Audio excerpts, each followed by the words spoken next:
হয় যে আমি এদিন এখন পৰাধীন আছোঁ। সঁচাকৈয়ে আমাৰ ভাৰতবৰ্ষৰ বহুতো ৰজা মহাৰজাই ইয়াতে ৰাজত্ব কৰিছিল। আমাৰ দেশীয় ৰজা মহাৰজাসকলে বিভিন্ন সময়ত বিভিন্ন ঠাইত আমাৰ ৰজা মহাৰজাসকলৰ মাজত শত্ৰুতা থাকিলেও তাৰ মাজেদি তেওঁলোকে জনসাধাৰণৰ কাম কাজ আগবঢ়াই দিছিল। কিন্তু পৰৱৰ্তী সময়ত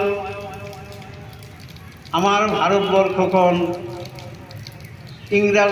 ইংৰাজৰ অধীন লৈ গ'ল।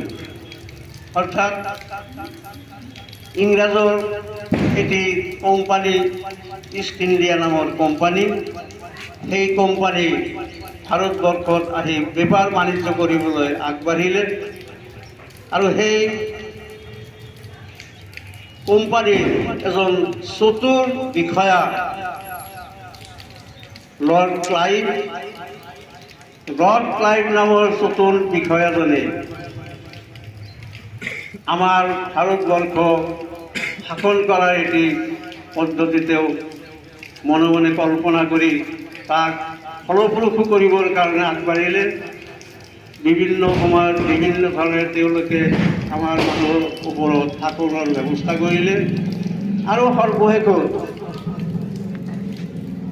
বংগৰ নবাব চিৰাজউদ্দৌলাৰ এটি বৃহত্তৰ অঞ্চলৰ তেওঁ নবাব আছিল।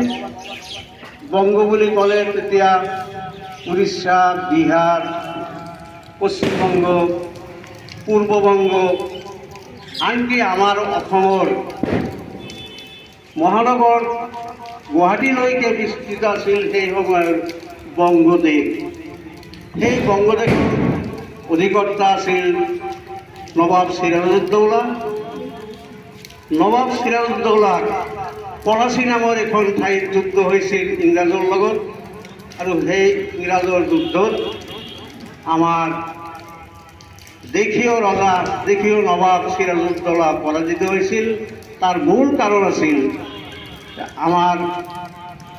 আমাৰ মানুহৰ, আনকি নবাব চিৰাজউদ্দৌলা অতি ঘনিষ্ঠ মিৰ্জাফৰ নামৰ এজন সেনাধ্যক্ষই ইংৰাজসকলক সহায় কৰিছিল আৰু সেই সহায়ৰ কাৰণেই